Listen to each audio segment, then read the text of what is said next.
Hey folks, so today we will talk about the things that I learned actually in a hard way. That if you have the relay architecture, you should have the local first applications.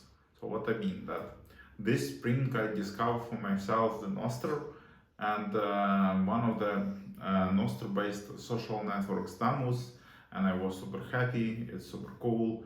After that, I discovered the Substack, no, Blockstack, sorry, Blockstack and the Yakihon, so with Nostr-based long form platforms, Medium-like, and so on. But in some point, I just discovered one day that Damos do not exist anymore, and after that, I read that after just clear up completely the server memory and all my posts just disappear forever.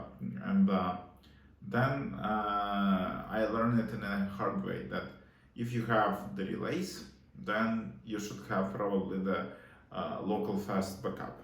I have a separate video about the local fast and local only applications and so on, and we understand the local first architecture wrongly.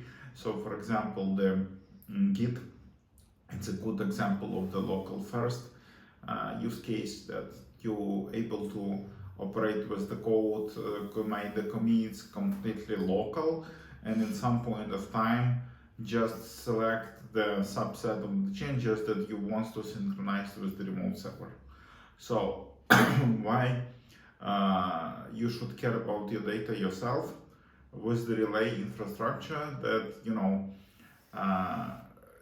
relays are sweet spot between the centralized server from one side and completely peer-to-peer network from another.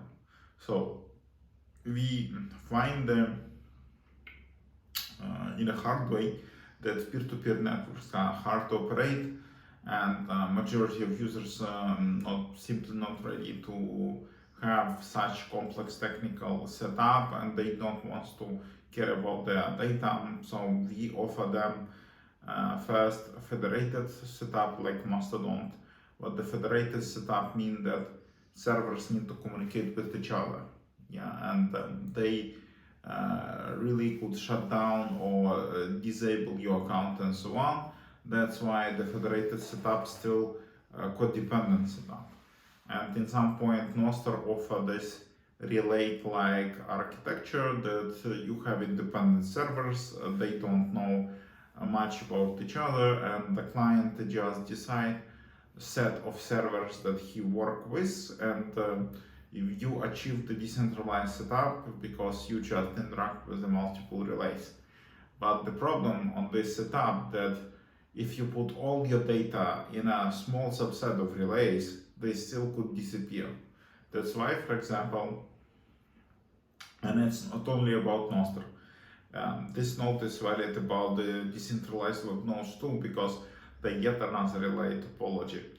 And for example, in our application in Kin, we have the local fast setup.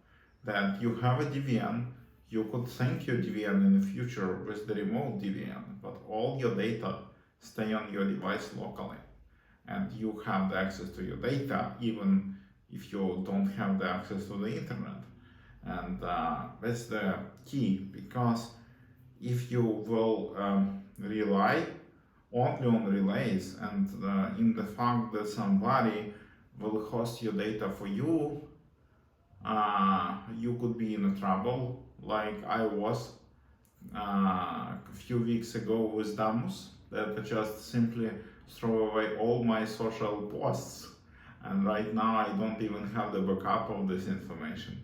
So all my Nostr activity, except the long form content that I publish on Yakihon, just disappear. And it's the downside of the relays, that it's nice if you rely on multiple relays. It's nice if you have the mixed list of servers in a different availability zones hosted by the different people. But the key that if you have some sensitive information or you have the information that you really care, then maybe it makes sense to have your own server. And if about Nostr I don't care much, because it's just a post, usually it's cross posts and it's open information for the decentralized web nodes. I am really keen to host my own mirror and to have my own DWN that keep all my data, because it's just crucial for sure. And you know, you need to understand that V5 already was smart enough as a V5 SDK to move this that when you start the V5 SDK instance, when you start agent already have the local DWN for you and keep the data locally. But you just need to make sure that the persistent layer is there, because you know, if you start the V5 in browser, then you know it will live in a browser somewhere in the level DB. If you develop in the application, you need to make sure that you use the proper persistent layer, but relays should work with the local fast backup and put the data locally. It's the lesson that I learned in the hard way with Nostr, and I recommend you to have this architecture in mind when you build the DWN specific or Hive specific applications. So that's probably it that I was quite keen to share with you. Subscribe to our channels, watch our videos for sure. I made a huge video about the SSI and artificial intelligence, and why artificial intelligence really like the SSI data. It's a 45 minutes talk. Take a look. I'm quite keen to hear the feedback from you, and yeah, have a nice, see you.